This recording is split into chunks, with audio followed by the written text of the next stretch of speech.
Magandang araw mga kapwa ko sa Nosenyo.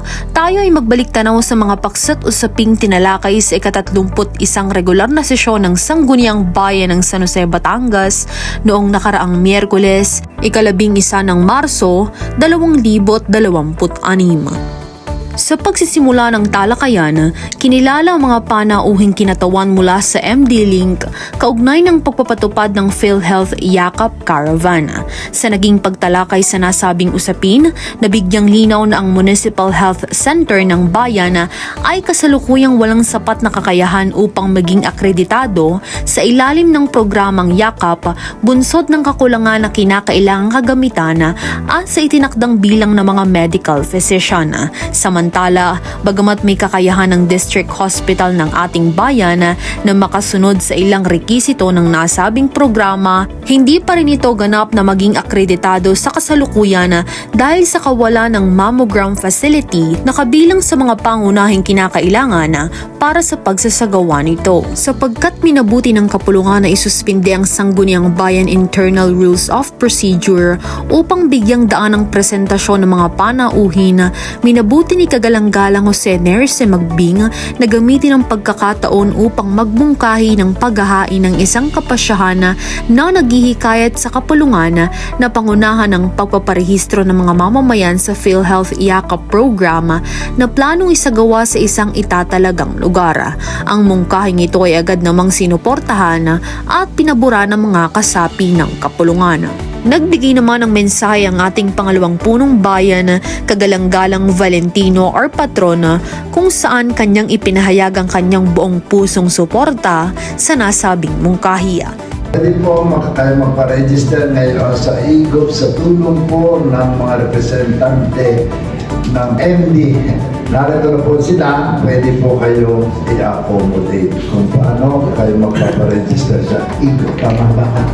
So, please be advised, all the members of the Sangguniang Bayan, likewise yung pong mga kawani ng pamahalang bayan, narito po ang mula sa MD Healthcare na pwede po kayong may accommodate para makapag-register sa IGO.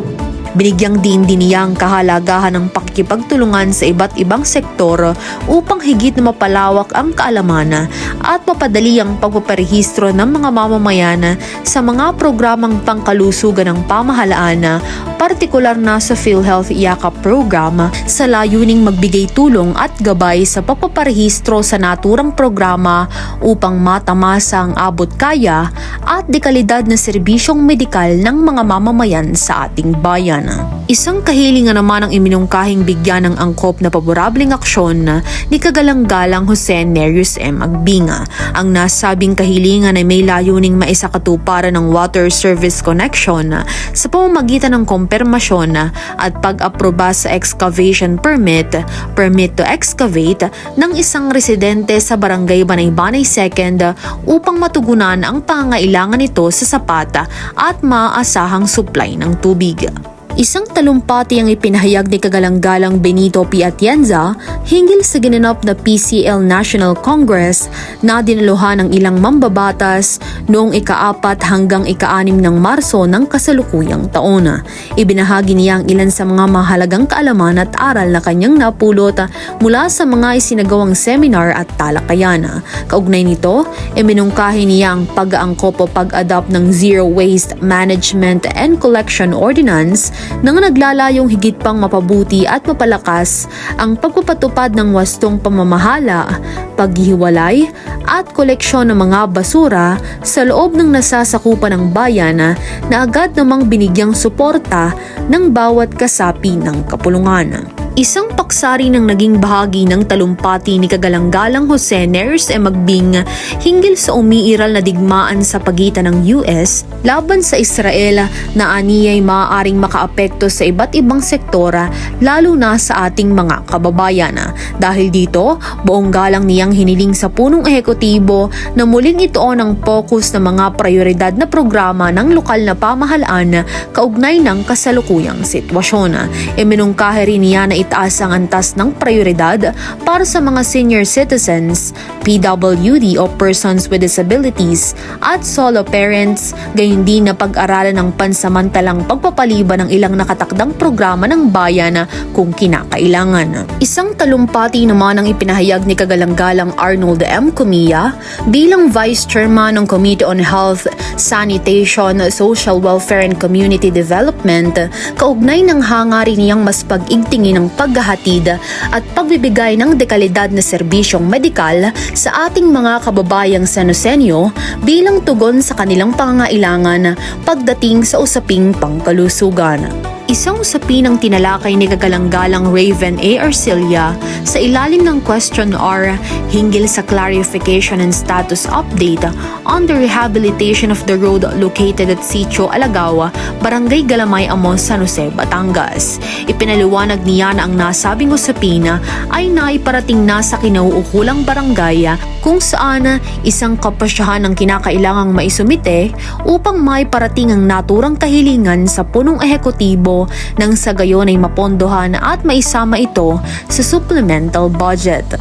Matapos sa mga naging pahayag ng mga nabanggit na mambabatas, dumako naman ang kapulungan sa pag-uulat ng kani-kanilang mga committee reports. Isang paksang iniulat ng Committee on Finance, Budget and Appropriations, katuwang Committee on Barangay Affairs na tumutukoy sa annual budgets for fiscal year 2026 ng barangays Banay-Banay First, Dagatan, Taysan at Tugtug. Ang nasabing pagtalakay ay nagkaroon ng paborableng pasya mula sa naatasang magkatuwang na komite na naglalayong matiyak ang paglalaan ng kaukulang pondo para sa maayos na pagpapatupad ng mga programa at proyekto at pagtugon sa mga pangangailangan ng mga mamamayan sa mga nabanggit na barangay. Pangalawang nag-ulat ay ang Committee on Environmental Protection hinggil sa isang proposed ordinance number 007 entitled An Ordinance Prohibiting the Nailing, Pasting, Posting, and Hanging of Streamers, Posters, Banners, political ads, and other similar materials on tree and post within the municipality of San Jose, Batangas, prescribing penalties for violation thereof and for other purposes, sponsored and authored by Honorable Benito P. Atienza. Dalawang paksa naman ang iniulat ng Committee on Peace and Order and Public Safety. Una ay hinggil sa isang proposed ordinance number 004 entitled An Ordinance Amending Section 1A of Ordinance number 053-2018 entitled An Ordinance Amending and Supplementing Certain Provisions to the Traffic Management Code of this Municipality of San Jose, Batangas, specifically on the track ban time period from 6 a.m. to 9 a.m. to 6 a.m. to 8 a.m.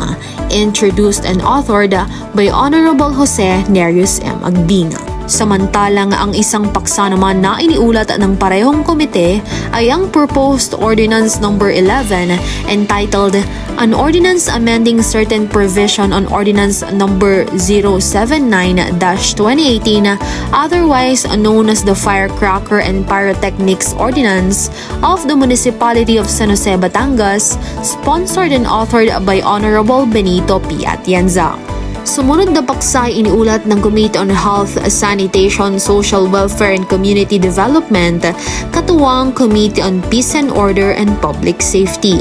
Ito ay hinggil sa isang proposed ordinance number 003A and 003B entitled An Ordinance Regulating the Use, Sale, Distribution, advertisement, and promote any tobacco and vaporized nicotine and non-nicotine products and other related devices within the municipality of San Jose, Batangas, thereby amending Article D of Ordinance number 017-2016, introduced and authored by Honorable Benito P. Atienza.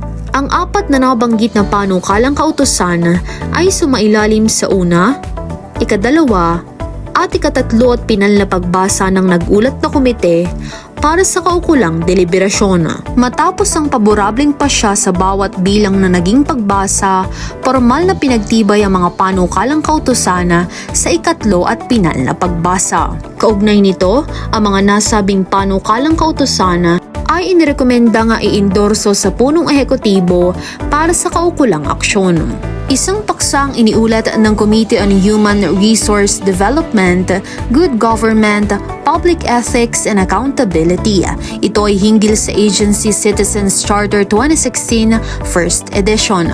Kaugnay nito, magalang na inirekomenda ng komite ang pagpapatibay at pag-adopt ng Citizens Charter 2026 ng Bayan ng San Jose, Batangas bilang pagtugon sa mga probisyon ng Republic Act No. 11032 at alinsunod sa mga patakaran at gabay ng Anti-Red Tape Authority o ARTA para sa mas epesyente, transparent at responsableng serbisyo publiko para sa kapakinabangan ng mga mamamayang Sanosenyo.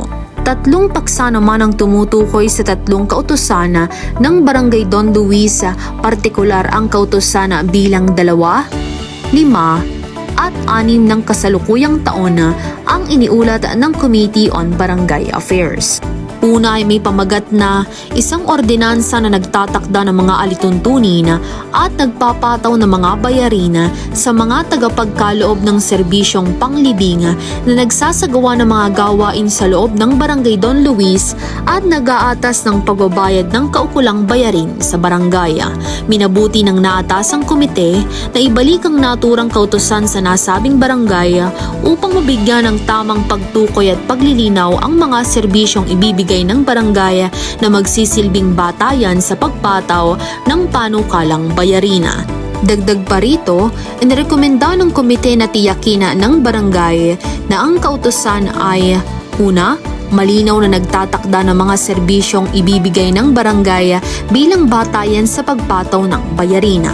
Pangalawa, tiyakin ang pagpataw ng bayarin ay pangkalahatan sa aplikasyon at alinsunod sa patakaran ng publiko. At panghuli, sumusunod sa lahat ng mandatoryong proseso para sa wastong pagpasa ng kautusan ng barangay alinsunod sa mga probisyon ng Republic Act No. 7160 at iba pang kaukulang batas at regulasyon. Pangalawa, isang resolusyon na nagpapahayag ng pagsang-ayon at pasasalamat ng Barangay Don Luis sa voluntaryong pagbibigay ng buwang donasyong pinansyal ng Toda Don Luis na ipagkaloob sa barangay bilang suporta sa mga pangunahing pangangailangan ng barangay. Kaugnay nito, magalang na inirekomenda ng komite na ang nasabing Barangay Resolution No. 05 Series of 2026 ay ibalik sa Barangay Don Luis sapagkat ito ay hindi nangangailangan ng pagsusuri ng sangguniang bayan. Gayunpaman, inirekomenda ng komite na ang barangay ay maaaring magpasa ng isang angkop na resolusyon o kapasyahan na nagsasaad ng pahintulot sa pagtanggap ng donasyon sa pamamagitan ng Deed of Donation with Acceptance sa pagitan ng Toda Don Luis at ng Barangay Don Luis. Dagdag pa rito, inirekomenda na ang anumang pinansyal na donasyon na matatanggap ng barangay ay maayos na i-record at maideposito bilang bahagi ng barangay fund alinsunod sa umiiral na mga patakaran sa accounting at auditing ng pamahalaan. Pangatlo naman ay ang isang matibay na resolusyon na nagtatakda ng halagang 50 piso bilang opisyal na bayad sa bawat pagpapablotter sa Barangay Don Luis at naglalahad ng mga alituntunin sa koleksyon at paggamit nito. Kaugnay nito, magalang na inirekomenda ng komite na ang nasabing Barangay Resolution No. 06 Series of 2026 ay ibalik sa Barangay Don Luis sapagkat una, ang nasabing panukala ay isang barangay resolution na hindi nangangailangan ng pagsusuri ng sangguniang bayan alinsunod sa mga probisyon ng Republic Act No. 7160 at pangalawa, ang usapin tungkol sa pagpataw ng bayad para sa barangay blotter entries ay sakop na ng umiiral na barangay tax ordinance ng Barangay Don Luis at maaaring ipatupad alinsunod sa naturang ordinansa at umiiral na mga patakaran at regulasyon. Tatlong kapasyahan naman ang napabilang sa ilalim ng urgent matters na nakapaloob sa order and calendar of business ng kapulungan sa nasabing bilang ng sesyon. Una, yung Municipal Tricycle Franchising Board Resolution 016-2026 entitled A Resolution Authorizing the Transfer and Updating of Records of Tricycle Franchise Number 420. Pangalawa ay Municipal Tricycle Franchising Board Resolution 017-2026 entitled A Resolution Canceling Tricycle Franchise Number 061 due to the registered operator's personal reasons. Pangatlo, Municipal Tricycle Franchising Board Resolution Number 018-2026 entitled A Resolution Canceling Tricycle Franchise Number 003 due to registered operators' inability to continue tricycle operations. Ang mga ito ay nagkaroon ng paborableng aksyon at pinagtibay sa nasabing bilang ng sesyon. Layunin ng nasabing mga kapasyahan na matiyak ang kaayusan, kaligtasan at maayos na pamamahala ng lokal na sistema ng pampublikong transportasyon, gayon din ang pagpapanatili ng updated at aktibong talaan ng mga lehitimong tricycle franchise sa ating munisipalidad. Binibigyang pagpapahalaga ng bawat miyembro ng sangguniang bayan na siguruhing maghatid ng kapakipakinabang at natatanging serbisyo para sa bawat isang Sanosenyo sa walang patid na dedikasyon sa pamumuno ng ating pangalawang punong bayan, Kagalang-galang Valentino R. Patrona. Kaakibat nito, nananatili silang matatag sa paghubog ng mga pulisiyang nakatuon sa mabuting pamamahala at tapat na paglilingkod. Mabuhay ang San Jose, mabuhay ang bawat Sanosenyo.